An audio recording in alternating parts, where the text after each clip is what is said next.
paglamig ng panahon, mainam na pampainit dyan ang mainit-init na sabaw ng sinigang.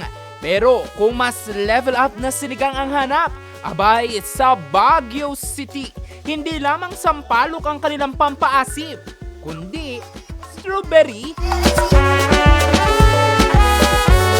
Presenting sinigang na baboy with strawberry.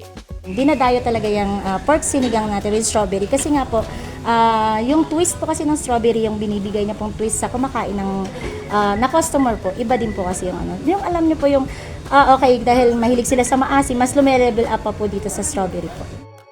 Ang sinigang, mamula-mula dahil sa kulay ng strawberry. Tradisyonal daw ang kanilang pagluluto na hango mula sa Kapampangan na may-ari ng kainan.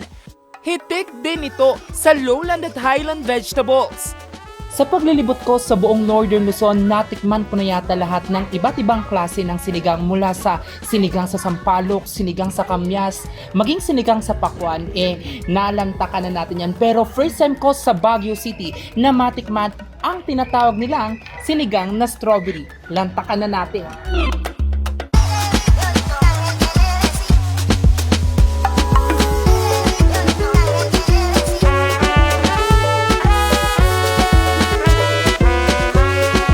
Cuddle weather plus ganitong view at mainit na sabaw, isa lang masasabi ko, chef's kiss. Check up the bucket list naman kung ituring ng pamilya Parungaw mula Pampanga ang paghigop sa mainit-init na sabaw ng strawberry sinigang, maging ang chikiting new favorite ang bagong potahe. Una, iniisip ko parang awkward kasi may prutas yung ulam mo. Pero nung natikman mo siya, parang typical na ulam lang din na yung sinigang na meron lang siya parang fruity taste afterwards. Pero hindi siya awkward. Masarap siya, nagko-complement siya dun sa sabaw. Especially if it's really hot. O talagang mapapawi yung mo. Pinaghalo siya na sweetness plus sourness ng sinigang. Pero bukod sa mainit-init na sabaw, huwag pa rin kalilimutan ang mga pananggalang sa lamig at malakas na resistensya para hindi magkasakit.